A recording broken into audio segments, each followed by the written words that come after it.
ইতিমধ্যে এক যুদ্ধ থামতে না থামতেই আপনারা দেখেছেন এখন ইসরায়েল যেভাবে আমাদের প্যালেস্টাইনিদের উপরে অত্যাচার শুরু করেছে।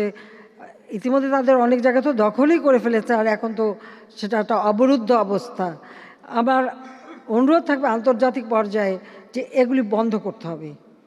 এই যুদ্ধ বন্ধ না করতে পারলে আর এইভাবে অস্ত্রের খেলা বন্ধ না করতে পারলে আসলে সাধারণ মানুষই কষ্ট ভোগ করে। এই কষ্টটা যেন সাধারণ মানুষ না পায়, সেটাই আমরা চাই। আমরা শান্তি চাই। বাংলাদেশের পররাষ্ট্র নীতিমালা অত্যন্ত স্পষ্ট, সকলের সাথে বন্ধুত্ব, কারোর সাথে বৈরিতা নয়। আমরা সরকার আসার পর থেকে কিন্তু সেই নীতিমালা অনুসরণ করেই আমরা এগিয়ে যাচ্ছি। আমাদের যে প্রচলিত লাল ফিতার ধারণা, তার অবসান হলে ব্যবসা বাণিজ্য আরও গতিশীল হবে, দেশ আরও উন্নত হবে।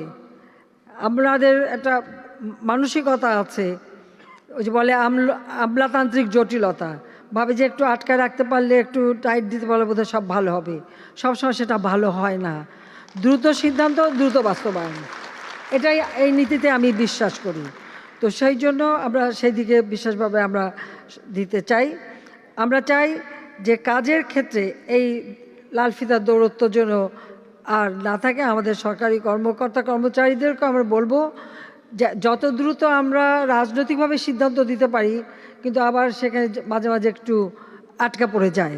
তো সেটা এমন কোনো ব্যাপার না, একটু আন্তরিক হলেই কিন্তু এই সিদ্ধান্ত কার্যকর করা যেতে পারে। সেটা আমাদের সঙ্গে সঙ্গে যাতে সিদ্ধান্ত বাস্তবায়ন হয়, সেই পদক্ষেপটা নিতে হবে। সময় নষ্ট করার মতো সময় নেই, টাইম ইজ টু শর্ট, এটা মাথায় রাখতে হবে। কিন্তু আমার দেশকে এগিয়ে নিয়ে যেতে হবে। আমরা দারিদ্র্যের হার 18.6 নামিয়েছে, এর কথা সত্য, কিন্তু তাতেও আমি তৃপ্ত না। এবং অন্তত আরও 2 ভাগ নামাতে পারতাম যদি কোভিড-19 অথবা এই ইউক্রেন যুদ্ধ না হতো। সেটা করতে পারিনি, তবে এখন আমরা জায়গাটা ধরে রাখতে পেরেছি। কিন্তু আমার দেশে কোনো মানুষ হতদরিদ্র থাকবে না, সেটাও আমরা 5 ভাগে নামিয়েছি, যা 25 ভাগ ছিল।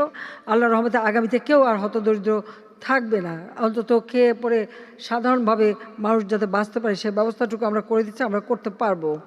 আমাদের আমদানি ও রপ্তানি বাণিজ্যকে ত্বরান্বিত করতে সরকার শীঘ্রই বিভিন্ন দেশের সঙ্গে আমরা যোগাযোগ করছি। নতুন নতুন বাজার খুঁজে বেড়ার আমরা চেষ্টা করছি। আমি যখন যেখানে যাচ্ছি সেই অঞ্চলে আমাদের যারা রাষ্ট্রদূতরা আছেন তাদের সাথে আমি বৈঠক করি। বৈঠক করে তাদেরকে আমি এই নির্দেশটাই দেই যে এখনকার ডিপ্লোম্যাসিটা হচ্ছে ইকোনমিক ডিপ্লোম্যাসি, এখন আর পলিটিক্যাল ডিপ্লোম্যাসি নেই। কাজে অর্থনৈতিকভাবে কোন কোন দেশের সাথে আমাদের রপ্তানি বাড়ানো যায় বা আমদানির ক্ষেত্রে আমাদের কী কী সুবিধা পেতে পারি, কোথায় কি চাহিদাটা বেশি, কী ধরনের দক্ষ জনশক্তি আমাদের দরকার, সেগুলি খুঁজে বের করা এবং সেই ধরনের আমাদের ব্যবস্থা নেওয়া।